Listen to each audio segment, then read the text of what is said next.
बिस्मिल्लाहिर्रहमानिर्रहीम। अस्सलाम वालेकुम व्यूअर्स, क्या हाल चाल है। उम्मीद करती हूँ कि आप खैरियत से होंगे। जैसा कि आप जानते हैं कि मैं आपके साथ रोज़ाना कोई ना कोई छोटा सा टॉपिक शेयर करती रहती हूँ, तो आज मैं आपको अंगूर के फ़ायदे बताऊँगी। अंगूर मशहूर मेवा है। इसकी बहुत सी अक़साम हैं। जंगली, पहाड़ी, सफ़ेद, काला, सुर्ख हैं।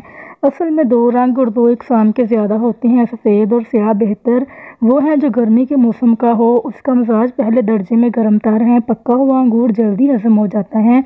ग़िज़ायत में तमाम मेवों से ज़्यादा उम्दा और खून पैदा करने में बेहतरीन है। जिस अंगूर का जायका खट्टा मीठा हो वो गर्मी नहीं करता है। ऐसा अंगूर मैदे के लिए मुफीद है और दूसरे फलों की तरह मैदे में फासद नहीं होने देता। अबू अली सीना ने लिखा है कि अंगूर से जो खून बनता है उसमें अंजीर के खून की तरह खराबी कम होती है और इसी की तरह कसरत से बनता है। फिर भी इतना नहीं बनता जितना अंजीर से बनता है। अंगूर का रस आँख पर लगाने से आँख की खुजली ख़त्म हो जाती है। अंगूर की बेल की लकड़ी की राख को पानी में घोलकर पीने से मसाने की पथरी पैदा नहीं होती और इस राख के लेप से बवासीर के मसों से आराम मिलता है।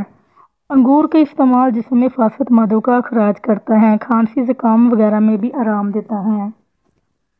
इसका रस मैदे की रतूबत को हाज़म बनाने के साथ साथ हज़ाम के बाद खून में शामिल होकर खून को सेहतमंद बनाता है। अंगूर का रस दर्द शकीका, मैदे की बीमारियाँ, कब्ज़, तबदीक, खांसी, जिस्म की कमज़ोरी, खाने की कमी वगैरह के लिए बेहद मुफीद है।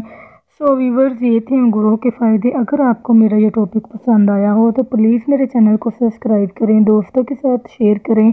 अपना ख्याल रखिएगा। अल्लाह हाफिज़।